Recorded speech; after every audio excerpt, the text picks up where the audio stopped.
Hey, welcome to Life in the Leadership Lane. I'm your host, Bruce Waller, where I get to talk to leaders that are making a difference in the workplace and in our community. What did they do to get started?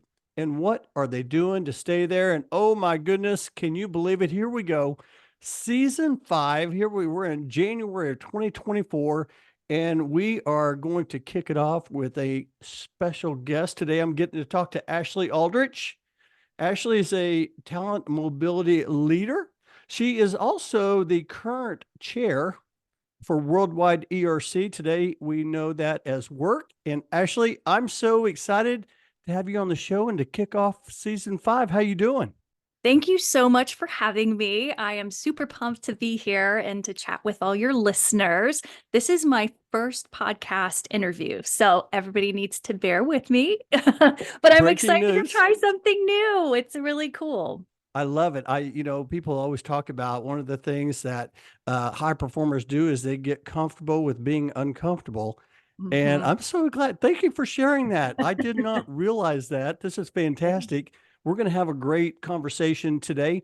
Hey, real quick, I note a couple of things. Number one, I want to talk about the recent conference we were attended, the North Texas Relocation Professionals. You were a keynote speaker this year in September in Frisco, Texas. What'd you think about that conference? Wow, it was an incredible time and such amazing people. I really loved getting to meet everyone and hear their stories and to share a little bit about myself and my journey, and also to hear some really incredible insights, which I actually took away with me and used in some of my conversations later at the work conference in October. But it was wonderful. And at the conference in October, I bumped into a lot of folks that heard me speak and came up and said hello to me in Isn't that Boston. awesome? I It love was that. wonderful. I love it whenever you are speaking and you feel like, hey, I'm going to share some perspective or some wisdom, and you're in that giving mode. But yet,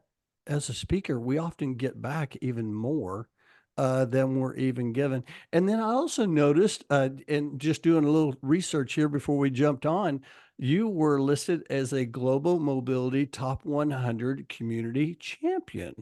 I was. And how did that feel? I think it was really it warmed my heart because it's something I care a lot about, and have spent a lot of time in my career investing in the people around me. So to be able to be recognized for that investment in community was really incredible.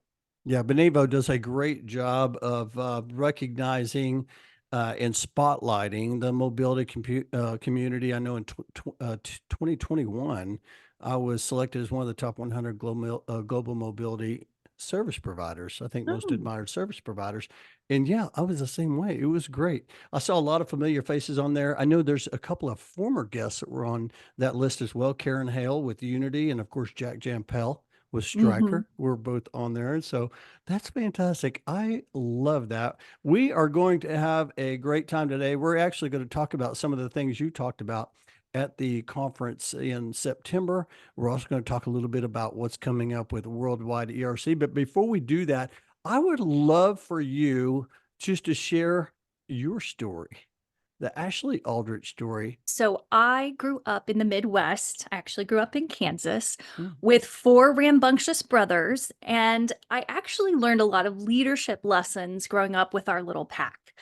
My parents really wanted us to focus on reading and exploring outdoors and artistic endeavors. So we actually grew up without any TV channels. Mm. And instead, which is kind of ironic because I work at Netflix or worked at Netflix. But it's interesting. So instead of that, we really spent a lot of time with those activities, playing outdoors. And spending so much time with my brothers really taught me a lot about communication, the ability to influence, what motivates people, Mm. and really understanding how unique each individual's needs and styles really are. One of my proudest achievements was something that I actually achieved in my little town. I grew up in a very small town. And I was asked to design and run a literary program at a nonprofit that I had volunteered at growing up. And this had this amazing program had an impact on every single participant in its first year, and it's still running 2 decades later successfully. And this experience taught me a lot. This laid a really good foundation for me. It gave me the courage to stretch and try new things. I was 18 years old. I Mm, didn't know anything, and I really had to learn from the ground up. And one of the things I really learned, an important lesson, was that you need to have a lot of deep curiosity if you don't know anything. And going into any new endeavor, you need to bring that curiosity with you and find all of the resources, research, people, whatever is around you that can help you learn what you don't know. You have the benefit and joy of being a newbie. The second lesson I really learned was the goal, having a really clear goal and a mm, clear vision. And I knew that my goal was to instill in these kids the confidence to read and to lay a foundation for them to have future success, because everything they were going to do in the future, when they wanted to find a job or go to college, laying that good foundation for reading would give them that mm, opportunity. And these were kids that didn't have a lot of opportunities. So I wanted to make sure that they had that. And I wanted to make sure they understood the why. It wasn't just me saying, oh, I have this goal, I have this vision. It was me saying, hey, I want you to be successful. I want you to be incredible. And this is why we're doing it. And the third key lesson I had was giving tangible, short-term positive progress goals. So we mm, gave them a sticker every mm. time they had a success on a chart that was visible, that built towards a long-term goal. So if they attained enough stickers, they would get to attend a pizza and skating party at the end. So it was a short-term, visible, tangible outcome, working towards that larger, big, exciting, joyous celebration at the end. And you were 18 years old at this Yeah, time. I was a baby. Oh my goodness. And, Yeah. and I'm curious who influenced you to be part of that program? I think my mom got me involved Yeah. in the nonprofit from the Okay. beginning, Yeah. and had gotten to know the person who opened it, who really had a heart for kids that had nowhere to go after school, and had some really tough backgrounds. And I just fell in love with these kids. They were incredible, and just it was really wonderful, wonderful, wonderful to work with them. I worked with them all through junior high and high school. What a great foundation. And so from there, you went off to college. Where'd you go to college? I did. I went to a really small liberal arts college in Pennsylvania called Messiah College, Hmm. and I studied industrial organizational psychology. Okay. So you go from Kansas to Pennsylvania. I did, What was yeah. the connection there? I wanted to leave the state. I was Mm. ready for bigger, better things, and that was a school my parents would agree to let me go to. So Oh, awesome. we I had a love that. compromise. I love that. So, little town in Kansas. What part of Kansas was that? It's southeast Kansas. It's a tiny town called Chanute, Kansas. Hmm. It's named Fun. after a Frenchman named Octave Chanute, who brought the Okay. railroads together. Okay. I know I have a lot of listeners, and there's probably some from Kansas, probably raising their hand right now and say, I know exactly where that's at. That's Yep. fantastic. So, Yeah. okay. So in college, you studied, Industrial organizational psychology. So it's okay. really taking those psychological principles on how do people think and how do they work, Hmm. and bringing that to the workplace, bringing that psychology to the workplace. That's fantastic. And little did you know how much you would need that in today's world, in the world of Mm. HR and mobility, right? Yes, I always think having those underpinnings of knowledge has been tremendously beneficial. And I think college in general, I know there's a lot of discussion around, should we still have college? Should people go? Should they just go Mm, work? mm, And I think for me, that process of critical thinking and meeting with people that are different, think differently, and being forced to have these conversations around, okay, you argue this side and I argue this side. Now we flip. And that intellectual challenge that you get in a liberal arts college, I found it to be incredibly helpful, especially having lived all over the world and worked with people from all over the world. So what about after college? Did you get a job right away? Did you do internships? How did you kind of enter into the workforce? My initial plan was that I would go to North Carolina where they had an IO Psych PhD program and I would get residency because I was pretty burnt out after 4 years of school. Hmm. I needed a break and I knew in-state tuition would be beneficial. So I was like, hey, I'll work for a year, go to college again and go deep. And then life handed me a big left turn in that I met my husband and we got married and he lost his job Hmm. right after we got married. Hmm. And we had always said, if we could go and live in New York, it's a dream. We'd want to do it while we were young. Hmm. So if we have a chance, we should do it. So I had a really good, steady job. I worked for Train, which has the HVAC systems. If you Hmm. live in Texas, you probably know about them. Yep. It was a good job. I had a really good job, but I did not love it. I was Hmm. just not super excited. It was a good paycheck. It was safe. It was steady, but it wasn't exciting. So Hmm. I told my husband he had a weekend to go to New York. And if he got a job, we would just risk everything, jump in the deep end, and do it. I would quit my job and we would just go. And 2 days in, he gets a job offer. And I said, okay, I guess we got to do it. Oh So my we goodness. did. I love that. Yeah, I love it that. was wild. And I was so naive. I knew absolutely nothing. We moved on a wing and a prayer. We had no money. Hmm. And I made a ton of mistakes. It was amazing. I was so young and didn't know what I was doing. And it was wonderful, but I was smart enough to get engaged with some companies that did temp work. Hmm. And I was really willing to work really hard. And I would pretty much go to work doing anything. I would have done data entry. I would have done reporting, whatever they had for me. That's what I was going to do. And I was going to do a darn good job.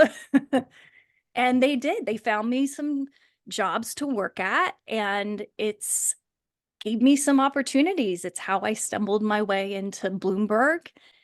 And I actually had worked at another company called a bank. They're trying to fill a position for somebody who'd been there a long time. And I'm pretty sure they didn't know what this lady did because they just told me, bring in a book and read a book and we'll just, whatever, we'll just keep going. Cause I think they wanted to keep their head count. And I was like, no, I have to have things to do. So I would run around and be like, can I do your reporting? Is there anything I can do? What else can Hmm. I do? What else can I do? I was kind of that annoying young buzzy, like I want to do good work. I'm not just going to sit around. Hmm. And they really struggled to find enough to keep me busy. So I had an interview opportunity with Bloomberg, and it was a contract position. It was coming in to do reporting for the senior level R&D team. And I was like, cool job, cool company. They invest in the arts. I love this. And I go back to this bank and I said, hey, I'm so sorry. Here's my notice. I'm going to go on and do something else because I feel like you don't need me. And they said, well, what if we offer you a full-time job Hmm. with benefits? My other job was a contracting job with no benefits. Hmm. And I thought about it. And I could have chosen the safe position to have a full-time job and all the benefits. But to me, the opportunity was not going to be there because they didn't know what to do with me. And they Hmm. wanted me, but I didn't feel like I would be super successful there. So I took Hmm. the riskier option with the riskier setup because I felt like I would really learn and grow and I would have the opportunity to try new things. And it was a risk, but it totally paid off. I love that. That is fantastic. I mean, it's funny how you're here you are in your career, and you look back and you think about things like failure and risk and all of these things that are just daunting at the time, but yet it's something that you have to do to feel like get that sense of fulfillment to grow and Yeah. to become more in the workplace, right? I've been thinking about this a lot actually, because Mm, I think when you're young, there's that, for me particularly, I did have a fear of failure around certain things, not about trying risky jobs and that kind of thing. mm, But if I went into something and I was like, you know, I don't think I'm going to be good at that. I might look a little silly. It might not position me well. mm, I wouldn't take the risk and jump in there and do something because I felt like I might not succeed at it. And I think I worked through a lot of that piece of it. But as a seasoned leader, I've been thinking about how it's different, mm, how it's not just you and like, oh, I might look silly. I think the stakes get higher and mm, it's harder as a leader to step out into something new and take a risk because it's not just you, it's your team and mm, people relying on you. So I think the stakes are higher. mm, And I think there's a little bit more pressure to take those big leaps and take those running jumps when you're in a different position. And I think it's a bit of a shame because I see sometimes a little bit of stagnation with really mm, great people mm. because those fears tie them up in knots and hold them back. Yeah, I agree. I agree with that. So you were at Bloomberg, and then from Bloomberg, was your next move going to Netflix? Well, my next move, my first job was in New York, and then I moved Hmm. to London with Bloomberg, and I Okay. built their Europe, Middle East, and Africa program, which was an incredible experience, learning experience. I found out really quickly that I was naive in New York. And then I thought I was like, oh gosh, I'm like figured it all out. And then I moved to London and it started me back on ground zero. And I knew nothing again. So it was really starting from scratch, Mm, and was very humbling. I made a lot of mistakes, and you'll hear me mm, say this a lot because I'm proud of making mistakes. Because if mm, you don't make those mistakes and learn from them, mm, you're not trying really hard and growing.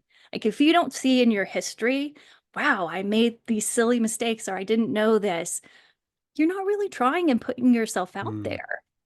Such So a great I'm point. quite proud of Yeah. that history. But I learned a lot. It was really incredible. And from there, I had Uber reach out to me about a Mm, job in San Francisco. And at the time, they were pre IPO, which for me was really compelling. And I had had some conversations with my current leader at Bloomberg around opportunities to grow. And she tried really hard to give me more and more opportunities. So I did really cool things. I got to be the first group of companies that worked with the UN. I got to work on writing the Global Compact for migration. mm, And I did really incredible things. But from my career perspective, I felt like it would be safe to stay at Bloomberg because the job was great and I loved it. And I designed an amazing program that I cared a lot about.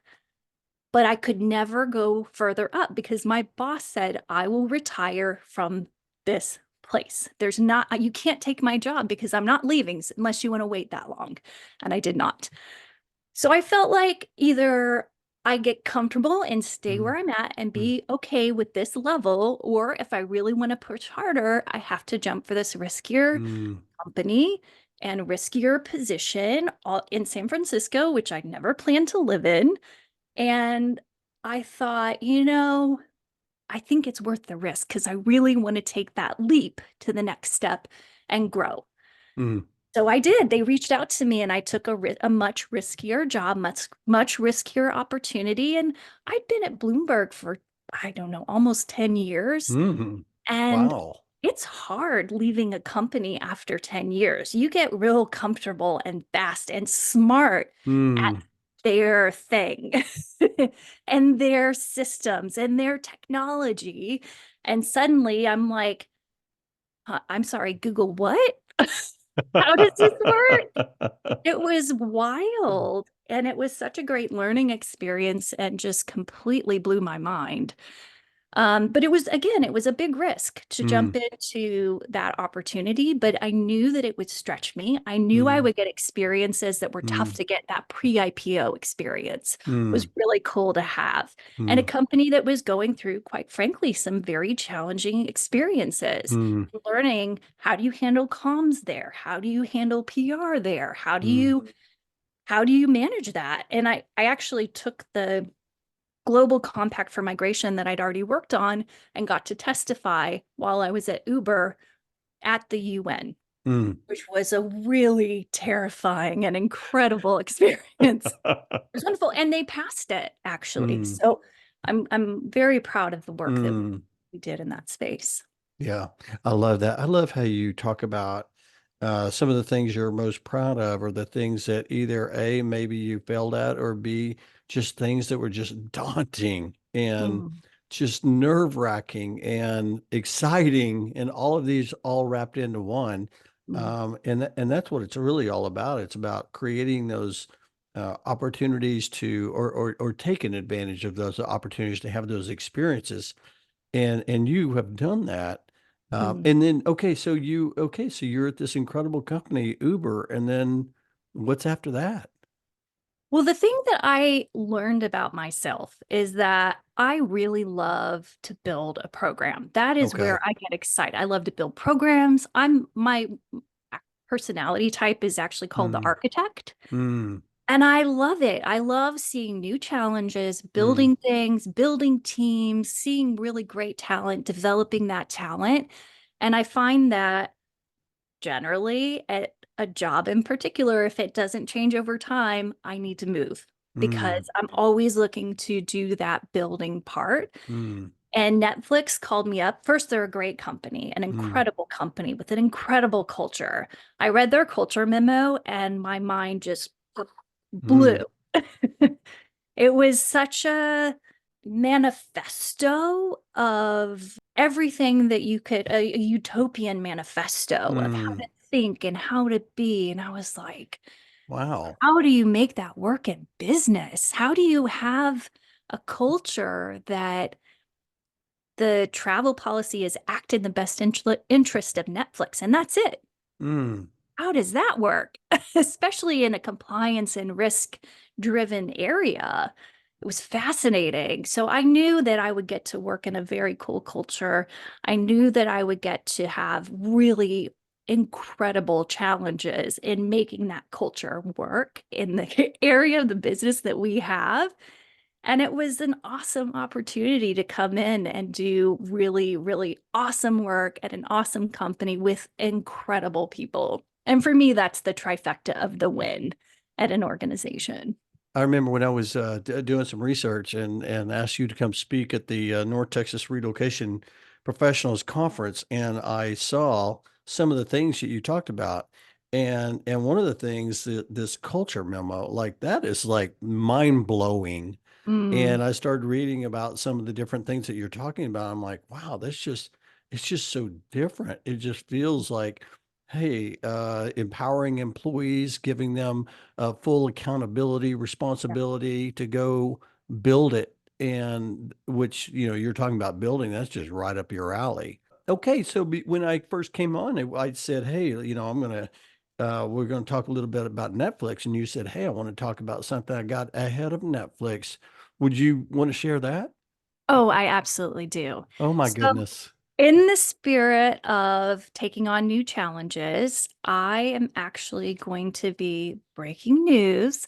I'm going to be launching my own consulting business, which I am extremely excited about because I want to take all of the incredible lessons that I've learned at these incredible companies and bring that and build and solve complex problems and work with amazing people and be able to do that on a bigger and broader scale. So I'm leaping out there, taking a big risk, and going to be launching a company that I think I'm going to be quite proud of. Oh, how exciting. Breaking news. You heard it first right here on Life in the Leadership Lane. I love that. I definitely want to get into that. And here we are talking about risk once again. Hey, you know what? I feel called to do something more. And I always talk about, if you want more, you need to become more. And to become more, you have to be willing to do some of these different things.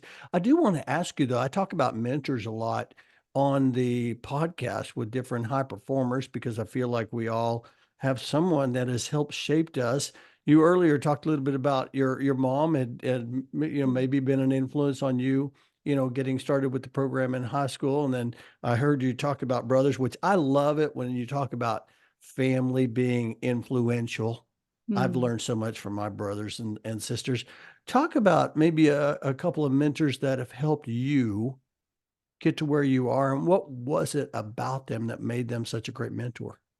I love this question because I feel that I have been incredibly blessed with people that have taken the time to invest in me and to model for me really incredible behaviors and also to give me really good feedback, both Mm, positive around where my strengths are and what I'm doing well, and some really tough critical feedback, which has served me because I think as humans, we all have these big blind spots that we don't see mm. until somebody puts a mirror up in front of us. And that can be really tough and uncomfortable, but it's so necessary and helpful to have people around you who will tell you the good and the bad, who will Yeah. really support you and will champion you and also say, "Hey, you have a spot here you really need to work on," and to give you the time and space and feedback and ongoing support to help you work through those challenging things. I had an incredible leader I always love to shout out. I've had a few, so I will shout out two. My first leader was Eliza Sender, and she was the one who really got me started in this space. And she has a huge legacy of people that she has brought into the space of immigration and mobility and has a legacy of people that can really look back and say, hey, she championed me, she supported me. And she's just an incredible person. She's at Bloomberg. Okay. And I think she is such a model of how to really support people and find them. Mm, She's so mm, incredible. And my other one is my manager, Robert Brzezowski. He was my director at Netflix, and he was absolutely incredible as a leader. He had worked so much on building his emotional intelligence and really understanding how to build relationships and mm, partnerships and how to manage teams really beautifully. And I felt like I learned so much from watching him, and he gave me really tough feedback on some things that I mm, needed to work on and supported me through growing in those mm. changes. And I look to that as something that really has been an incredible support. And, I'm so grateful because these people also support me still. I love that. I have a love-hate relationship with tough feedback. Don't I we love all? it and I hate it. I know. But I have grown so much. I appreciate you sharing that because I know there's people listening right now. They're taking lots of notes, just like I am, about some of some of the things that have helped shape you. Let me ask you this though. Okay, so you had all of these incredible experiences over the course of your career. And now here you are, you're getting ready to start an incredible consulting business. Okay, was there a moment like when you found your lane? I always talk about finding your lane, right? I wrote the book, Find Your Lane, but it's all about finding purpose, finding a calling Hmm. in helping others. Was there a moment or have there been moments when you said, hey, I love what I do. I love the talent mobility piece. I think there have been a lot of moments along the way where I've lit up and thought, wow, this I love. Mm, This is mm, something I get excited about. I think that sometimes you have to sit down and reflect and look back to see what those things are. For me, definitely through a lot of different experiences, I recognize that building is something that I love. I love mm, taking those messy, complex problems and going in and doing great solutions, innovative solutions, imagining the possibility of what can be is my favorite.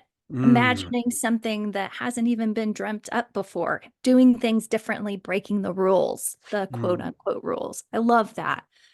I think I've learned that I've always been an entrepreneur in my life. And I love companies that inspire you and ask you to take ownership, because my heart is always an entrepreneurial heart. I started a babysitting business when I was in high school that I ran. I've always just had this hunger to have that personal ownership and Mm. responsibility and autonomy. So I know that's something that's really key to me. And then over time, you discover things like in London, I was building a team out, and I learned that I have a superpower at spotting exceptional talent in places you wouldn't expect, and that I could see beyond what was maybe on paper to what was deeper. Mm. In fact, one of the people that I hired that is still extraordinary in this business didn't have any background at all in immigration or mobility. And I went to the mattresses for her and said, I will not hire anyone but her. Mm.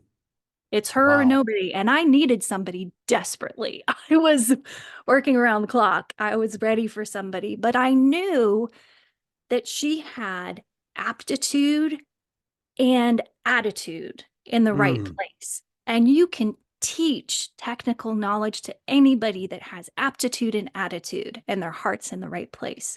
And I've always used that as my measuring stick. Yeah, maybe somebody doesn't totally have all of the experiences that you'd like them to have that would make your life easier. But I always come back to that. Are they willing? Are they really Mm. ready and hungry? Do they really want this job? Mm. And I think you can do a lot with somebody that has those capabilities. And then I Oh. think part of that is also seeing that in the people you hire and taking those and letting those pieces shine. I recently read this really incredible book called Unreasonable Hospitality. And if you Mm. haven't read it, it is so good. Okay. I've actually started through it again because it's so good and there's so many good bits. But this Will, who ran 11 Madison Park, one of the best restaurants in New York, talks about his dad. His name's Will. And his dad had a platoon in Vietnam. And he had a guy on his team that was kind of a dud and just really struggled with this guy. And everybody was down on him and upset about it. But you don't get to pick your team. Your team is your team. Mm. You got to make it work. So his dad took the time to really get to know this guy. And what he learned from him, they called him Kentucky. What they learned from him is that he had spent his childhood running around the wilds of Kentucky and the backwaters of Kentucky, and he could navigate anywhere under any conditions, no matter what. And a bunch of the other guys on the team were city slickers. They had no idea which end was up in the wilds of Vietnam. And so because he took that time, he took him from the position he was in to leading them. Mm. And because of that change, really seeing where his skill sets lay, he went from being the worst on the team to a leader on the team. Mm. And that to me really stood out because I think it's that ability to see that talent, to pay attention and to take it, groom it, and bring out the best in someone and shine that spotlight on the amazing teams that you have. Mm. Oh my gosh, Ashley, I have chills right now as you share that story. Okay, so unreasonable hospitality. So I good. love that. I will be I will be ordering that. I am an avid book reader, but also I wrote down a couple of things. Number one, and if you're listening right now, I hope you have your pen out, you have your journal out, you're taking notes. Imagine the possibility of what can be. Mm, I just absolutely love that, and that's looking beyond the resume, beyond the paper, and just what is the possibility there, and then the aptitude and attitude. I love all of that and how you shared that, and I know the listeners appreciate you sharing that too. I want to jump in here to your consulting business for a second. You've made this leap. Here you are. First of all, I'm wondering, do you have a name for it yet? I do. I'm naming it Vita Smith Consulting because it is from my matriarchal line. My great great grandmother's name was Vita, and on the other side, there's a Smith. So it's Vita Smith Consulting. Vita Smith Consulting. I love that. And will it, so your experience and your background is in mobility and immigration. Is that consulting going to stay in that lane, or do you have multiple lanes here? I'm curious. What do you love? Yeah, I mean, I think where I've had a lot of valuable experiences at companies that have allowed me to work outside of the barriers of the mobility immigration space. So Mm, I've worked with recruiting, I've worked with HRBPs, I've worked with leaders across the board in the HR space, worked on operational programs, I've worked on benefits programs, I've designed wellness programs.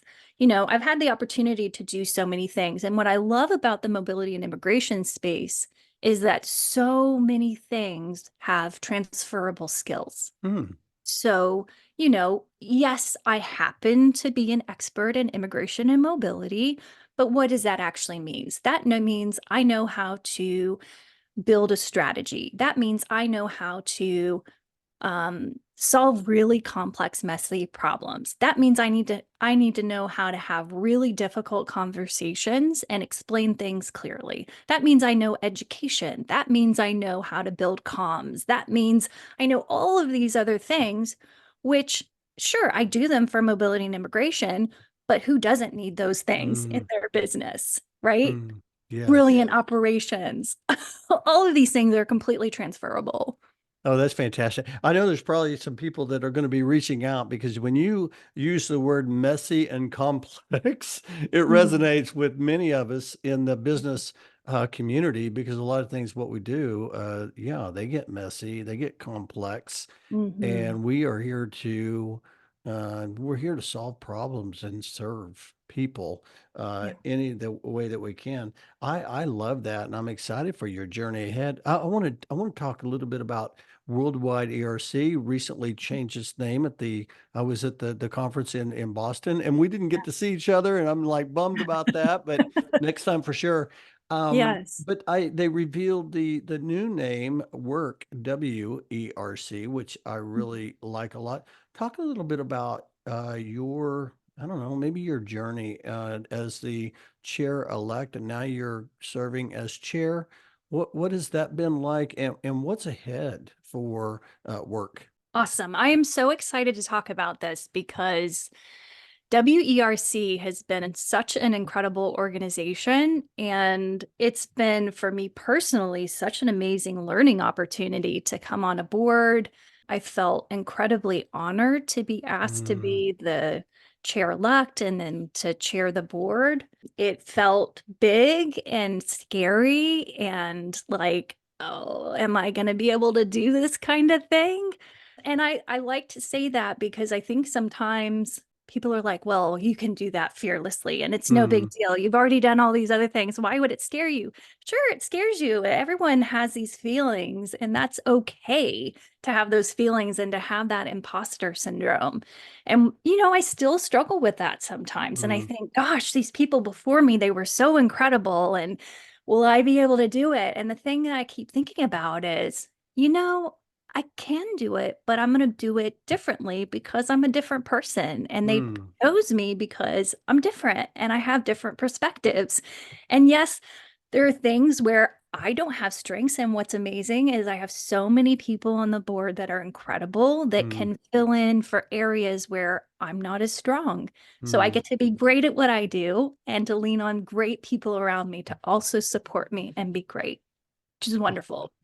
Yeah, that's fantastic. I love that. We've noticed a lot of changes. I mean, I've been involved in the organization since, I don't know, maybe around 2000, maybe 2009, 2008, 2009 is when I really got involved in our regional chapter, Yeah. Texas Relocation Professionals. And I think I got my CRP back in 2005. So been part of the organization for a long time and seen a lot of change. And what's ahead for people that are listening that maybe I don't know, they touch mobility in some way. I feel like we all touch mobility in some way. We may not be directly managing the process, but we touch that, whether we're in talent acquisition or HR. or compensation or whatever role we're playing, we're touching it in some way. Talk a little bit about like what's ahead that you're excited about that people should know about. Yeah. So much is going on. Well, first, I'd like to say that, 2023 was an incredible year of change. Mm. Lots of things were going on, and we have had some incredible people that leaned in and took on more. Anupam, I have to shout out his praises. He really did an incredible job stepping into the gap and really allowing us to be exceptional in a very tough year. So I do have to shout that out because it was really incredible. Um, Anupam paved the way. he I did. love He that. he set the bar really high. So thank you very much, Anupam. Uh, But I will say, there's going to be a lot of exciting events in mhm. 2024. We've already scheduled our Singapore event, which will be May 14th and 15th. And that will be for our regional summit in partnership with the GBTA, which is who we partnered with last year. Mm. So a very cool partnership and getting those synergies. So those who don't know GBTA, Global Business Travel there Association. you So it's go. another similar organization. Yeah. We're also excited to hold an event in India on May Mm. 7th. So Mm. that's really incredible. There's a huge community in India that is really looking for that, the benefits that come with the work community. So we're Mm. really excited to deliver on that.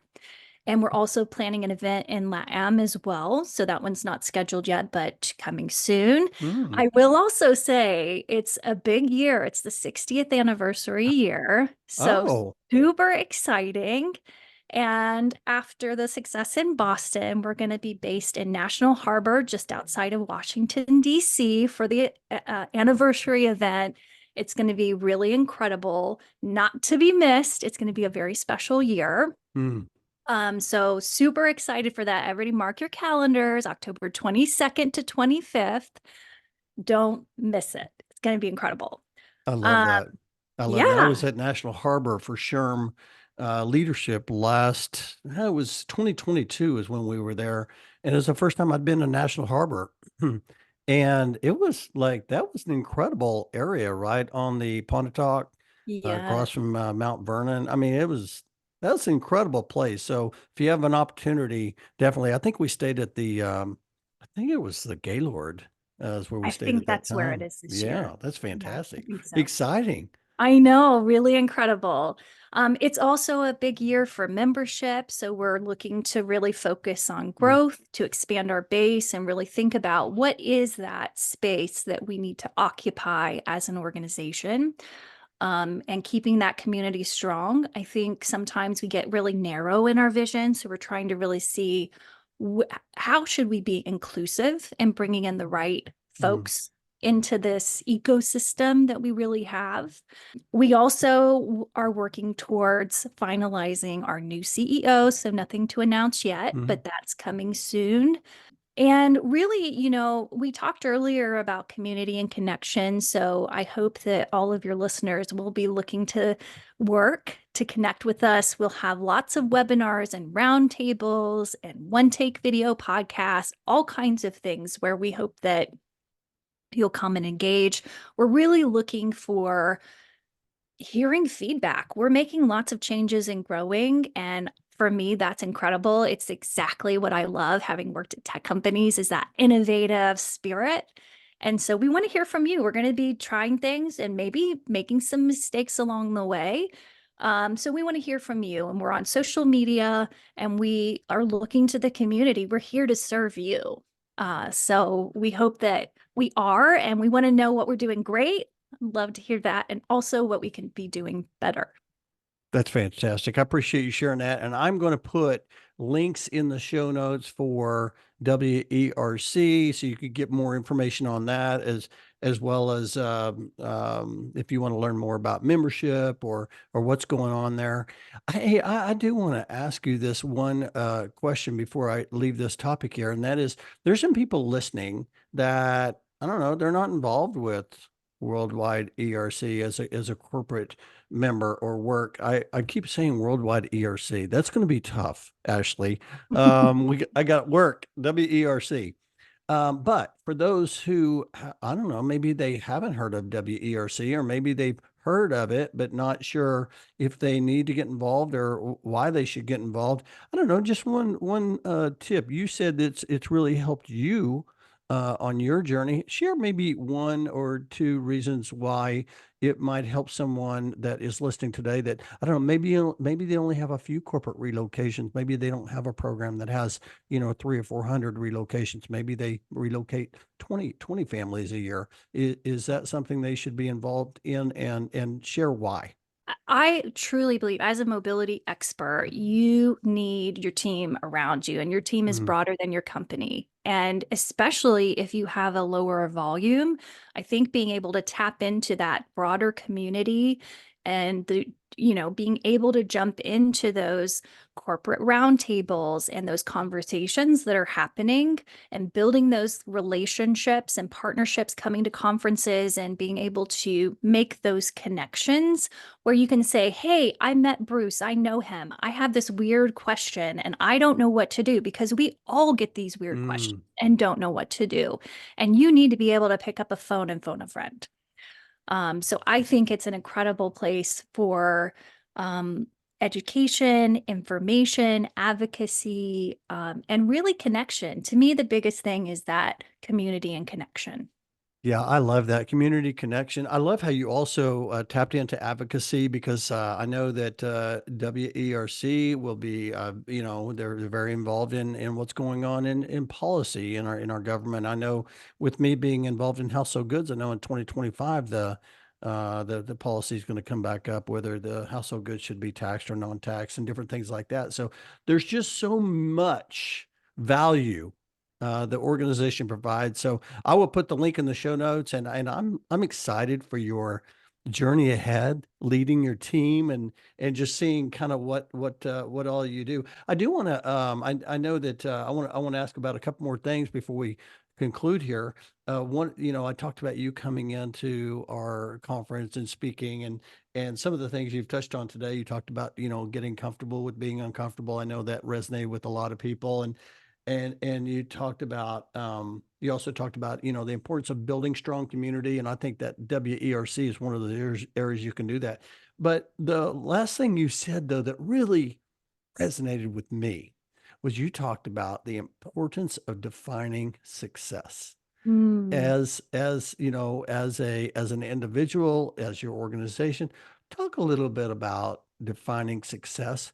um, how would you, I don't know, maybe give the listeners maybe a tip on defining success. How do you define success with yourself, and how do you look at that? Well, I think there's a really easy example to share, and this is really where I kind of started to learn how to do this. So when I was turning 30, I had a get your stuff together year and did a lot of things and made myself really uncomfortable. And I talked a lot about this at the conference. And one of the things I really wanted to do was to take the GPHR. Mm. And I was really intimidated because the stats on failure at the time were something about 80%, if I remember correctly. Failure rate, first time test taker failure rate. And for me, as an overachiever and a student, I don't like to fail tests. And it was a real block for me because I didn't want to fail. I didn't Mm. feel like I don't know, I just had that mental block where I wouldn't even take it because I didn't want to fail. And I said, I get to choose what success and failure means. I Mm. get to define that for myself. So if I go in and say, for me, success is taking the test, and that if I take the test, I have personally been successful. Whether I pass or fail, it doesn't matter. And I will work hard and I will study hard and I will try to pass it, but the outcome is irrelevant because I have defined for myself what that outcome should be. And that allowed me to remove the fear and remove the barrier and to go in and take the test, which I did actually pass, thank goodness. But it allowed me, but I was willing to take it as many times as it took because Every time I took it was a success. Mm, And that's my personal mentality, not what the test taker said. And that was very freeing for me. And I think you can apply that in 1,000 mm, different ways, because we're often told what success looks like mm, or should be. And I think sometimes we need to take a step back and say, well, okay, maybe that's success for you, but that doesn't mean success for me. mm. That is so good. I appreciate you sharing it. Every time I start a meeting, I always start out with what success looks like. And sometimes it's just being at the meeting is a successful Hmm. day. So I no, I appreciate you sharing that. I know people are taking notes and thinking about that. And I think it's important that we define success. Nobody else needs to define that for us. We can define that. Hey, I do want to ask you one last question before we shift to it's time to accelerate, and that is I always like to ask leaders on the podcast if you have ever been given any advice. It was just so good. You just find yourself sharing it with others. I had a boss who told me to care less. Oh, And I think as an overachiever and as a perfectionist, sometimes you get caught up too much and you need to take a step back and not put so much of your personal in it and to care a little bit less, which sounds counterintuitive, but it's been very helpful for me because sometimes the things where you're putting so much effort don't matter that much. oh my gosh. This, I told you the time was going to fly when you first Yes. got on here. I'm like, oh my gosh, the time will fly. Hey, well, let's move to it's time to accelerate. I want to ask you a few fun questions. One thing you're looking ahead in the new year. Here we are, 2024. Launching my new business. I can't wait. I love that. And I'll put the link in the show notes if you want to connect with Ashley and learn a little bit more. Hey, what are you grateful for? My baby girl. Hmm. Always. Oh my goodness. I love that. I always talk about great leaders are grateful leaders, and that's definitely family is always first. Hey, so outside of like work, what energizes you? I think it's always learning something new and trying Mm, something new. I get really excited about that. And I'm always trying to I'm a lifelong learner, so always learning mm. new. I love you. I'm with you on the learning something new. I remember the first time I learned to juggle. I was so Oh wow. energized. I was like, wow, I learned to juggle. This is fantastic. Yeah. Okay, this is my last question, and probably one of my favorite questions. Ashley, 10 years older, is knocking at your door, Mm-hmm. and you're going to answer that door. What's she going to say to you? I think she would say to be bold, be Mm, brave, and have fun with the new adventures, that I'll make mistakes and be uncomfortable, and that's awesome and will make me grow, and that I'm enough. mistakes and being uncomfortable are awesome. Oh my goodness, this has been so much fun. I appreciate you coming on the show, sharing your wisdom and your perspective and breaking news about your new company. Hey, if someone wants to connect with you, they heard something you shared and they want to learn more, how's the best way for them to connect? LinkedIn, best way. LinkedIn. Yep, Okay. absolutely. Mhm. Fantastic. I'll put your LinkedIn in the show notes. And oh my goodness, this has been so fun. I appreciate you so much. Happy New Year to you. And again, thank you for coming on the show. I can't wait to see what's ahead. Thank you for having me. My first podcast in the books. Oh my goodness. And you did great. All right. I Thank can't wait to you. share this. I'll talk to you later. Okay, thanks.